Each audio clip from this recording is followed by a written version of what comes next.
If you're sniffing and sneezing, sniffling, sneezing all the time, it won't surprise you to know that pollen counts are at near record highs right now. 1 in 5 Americans, in fact, suffer from allergies. Now, you can't control the pollen that's outside, but there is something that you can do inside. Dr. Beth Korn is with the Mount Sinai School of Medicine, and Mike Tringale is with the Asthma and Allergy Foundation of America. Good morning to you both. Good morning. Good morning. Nice to have you on this show. Let's talk about indoor allergens, because it seems like all of a sudden now they're getting just as much attention, if not more so, than the things that are going on outside our houses and businesses.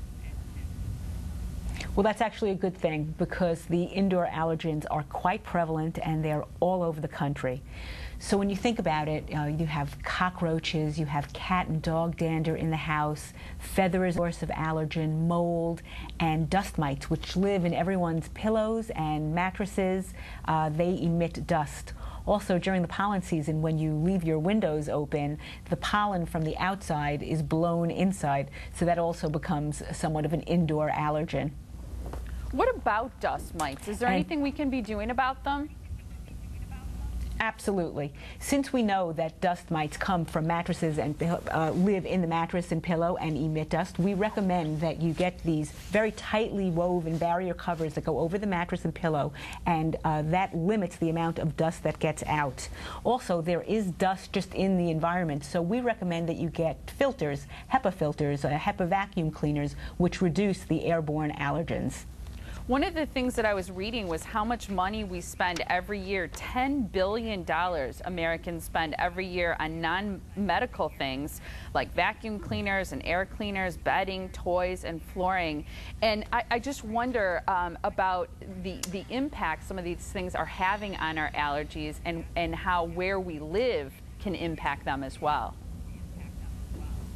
Well, where you live can make a difference for sure, but once again, our mothers were right that a clean home is a healthy home. That's why I see so much spending on these kinds of products. And it's also why we've partnered with Lowe's Home Improvement this year as our allergy education partner. That's because indoor air quality is a very important part of home improvement. We've partnered with Dyson vacuums also, and with Idealis air filters, because these are certified asthma and allergy friendly products. Now, what does that mean? A certified product that carries our foundation's mark means that we've independently tested it in a laboratory to determine whether or not it actually does what it says it should do, which is it a quality product? Does the HEPA filter work? Is it successful at removing allergen from the air or from the carpet or from your furniture? And we take this seriously. It's environmental control is an important part of your allergy control plan. So this actually then reduces allergens inside our homes. It can. I mean, what's important to know is that there's not one silver bullet. There's not one thing you can do, but there are multiple things you should do. And the clinical evidence shows that when you do many things at once, it really does make a big difference. In fact, we've created a room-by-room guide people can download for free off of our foundation's website. It's at allergycapitals.com. And it's a step-by-step sort of plan on how you can reduce allergens and what are the 100 things you can do today to try to control allergens in your home. And you also have this asthma and allergy-friendly certification program too, right? We do. We created this program, really it was a solution to a problem that we saw. The problem was that consumers and patients would come back from their doctors and they'd say, I was just diagnosed with allergies.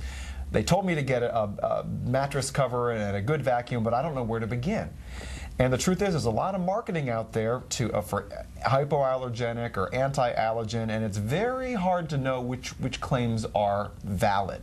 So we decided as a nonprofit foundation to step in and try to make some sense out of those claims. And so we actually independently test products like air cleaners, vacuum cleaners, bedding, toys, paints, flooring, about 13 different categories of products that we review. We just to ran out determine which ones are most suitable. time, so I want to make sure that people have that website. Thank you to both of you for joining us this morning.